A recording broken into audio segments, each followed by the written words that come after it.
This is John. On the surface, he appears to be an ordinary young man, but he is in fact more dangerous than a communist. He's a self-purported nice guy.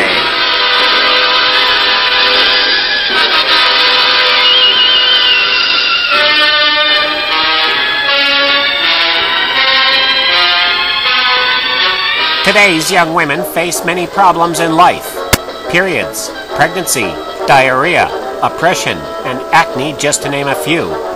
But there is one thing that all young women need to be made aware of: the dangers of self-purported nice guys. Meet Michael. If Michael's asked if he's a nice guy, he would respond by saying yes. That makes him a self-purported nice guy. Michael asks Carol out on a date. Carol foolishly agrees to the date. They found her body in the trunk. Here's another self-purported nice guy, Jeff. Let's see what happens when Jeff asks a woman out on a date and the woman says no. At first, he seems to deal with it rather well, but later that day, he beats up a small child and steals his violin.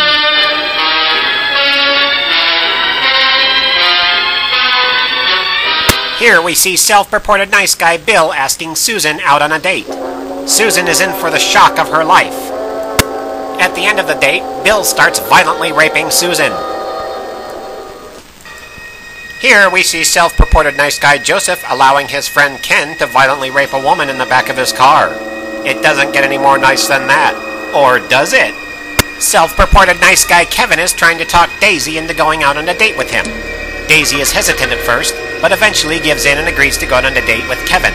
She'll soon be sorry, because later that night, he begins violently raping her.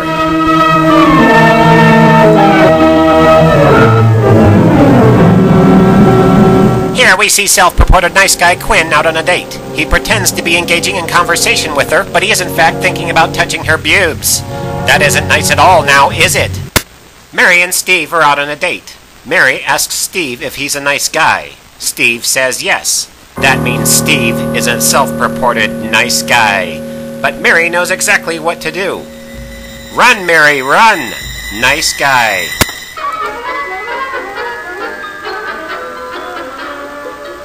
Women's studies professors, fuckwits with degrees in soft sciences, and even some real scientists are all ganging up to figure out what can be done about nice guys. Here are some tips. If there's somebody that you know who you suspect of being a self-purported nice guy, you should contact the authorities immediately. Just as they respond to communistic threats, our law enforcement will also respond to self-purported nice guys. You can run, Mr. Self-Purported Nice Guy, but you can't hide from the feminist police. You can recognize a self-purported nice guy by his semen-encrusted underwear because he's always masturbating when he can't find a rape victim. Young mothers should always talk to their young sons about never thinking of themselves as being nice, because if they did, that would make them self-purported nice guys. Mary's off to have a talk with her son Timmy now.